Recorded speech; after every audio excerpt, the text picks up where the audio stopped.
So folks, I want to look at number 4 here where we're asked to give the domain of this function. The reason why I want to do this problem is because it incorporates some techniques that we're going to need later on in calculus. So this is actually a college algebra question.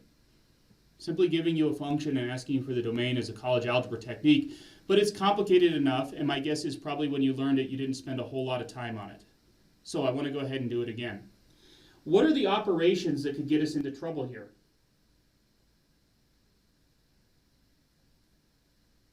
We're doing a bunch of operations in this problem. For instance, we're doing some squaring, we're doing some subtracting, we're doing some division, we're doing some square roots. Of those operations, which ones are problematic?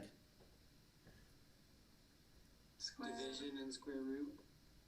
Square roots are problematic because I can only take the square root of a non-negative number. And division is problematic because I can't divide by 0. Great job, you guys. So those are the two problematic operations here. Okay. Let's go ahead, and it turns out that if we tackle the square root one, we'll have everything. We'll get everything taken care of here. Okay. So for a square root, we need the expression inside the radical sign. It's called the radicand.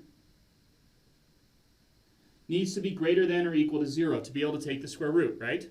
Can you take the square root of 0, folks? Yeah, what's the square? What number times itself is 0? 0. So what's the square root of 0? It's 0. Yeah, that's good. That works. And you can take the square root of any positive number. Can you take the square root of 3? Yeah, it's just a messy number, right? I mean, if we wanted to represent it in decimal form, it's messy. But the square root of 3 is a perfectly valid number. What isn't? In this class, we're not dealing with the square roots of negative numbers, which are imaginary. Okay? So we need, to make sure that we don't have imaginary numbers, we need the radicand to be greater than or equal to 0. Okay? So here we go. The stuff inside the square root needs to be greater than or equal to 0. So this is a problem that you encountered in college algebra, and I want to reiterate how you do this. This is called a nonlinear inequality.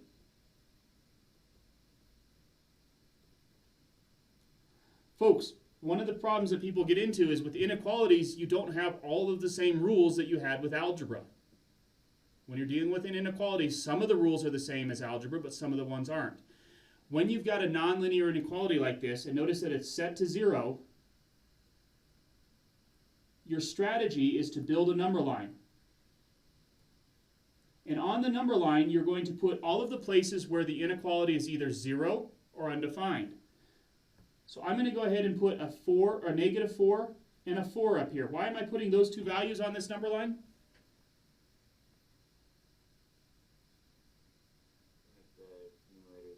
Yeah, so they're the zeros of the inequality. So this is where the inequality would be 0.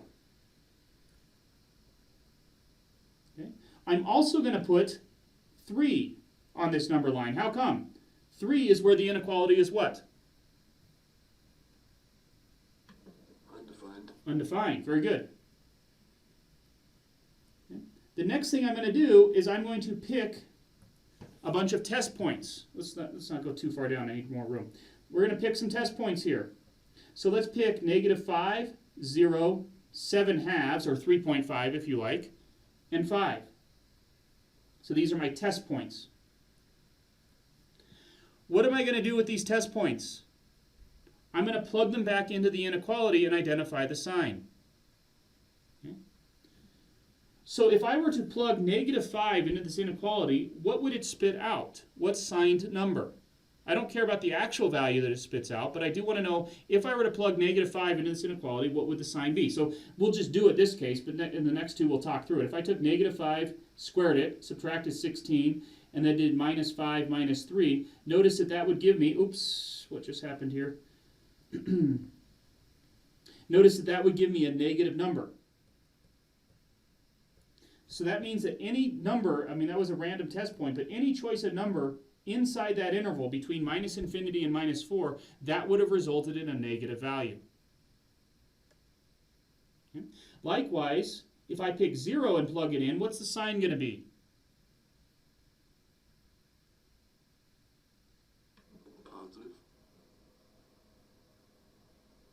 Everyone see that if I plugged in 0 into this inequality, it would give me a positive value. You would not see that, and we'll talk about that more. These problems aren't, this part of the problem isn't too bad, but we're talking through it in the air. So if you're not getting it, please, it's on me. Let me know. Everyone see why if we plugged in 0 into that inequality, it would give us a positive 16 thirds? I don't really care that it's 16 thirds, but I care about the sign. Everyone okay with that? So when I plug in 0 or any other number between -4 and 3, I would get out a positive quantity. Likewise, if I plugged in 7/2, you can check and you'd get a negative quantity, and if you plugged in a number like 5, you can check and you'd get a positive quantity.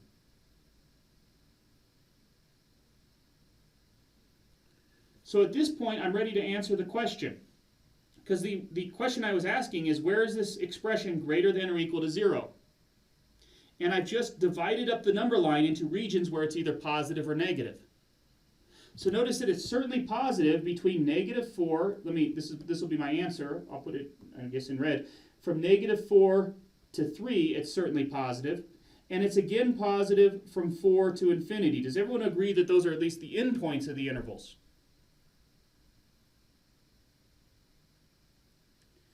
Now, an important point to make is what do we include? Which of these endpoints are we going to include in our intervals for where this domain is defined, or where this function is defined, I mean.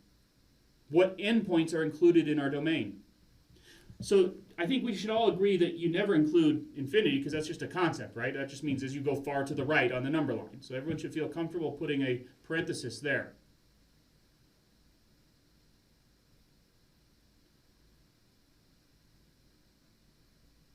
Okay. But we've got a couple more here.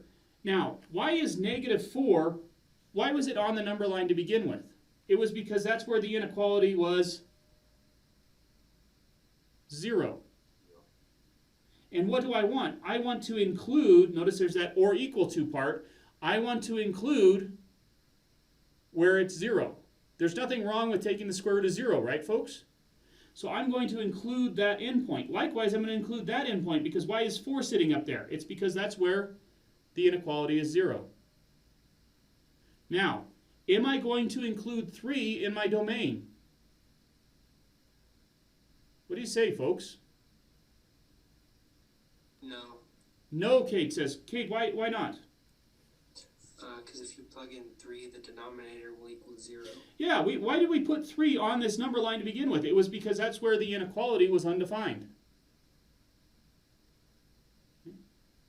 And so now you can see we've got the domain here, and it's very important. I mean, it seems like a minor point. It's very important to me that you understand why we include -4, but why we exclude 3 in the domain here.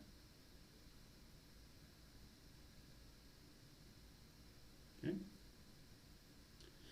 All right. So folks, let me stop the video. That'll be a nice recording for you. If you have any questions on that, please do let me know.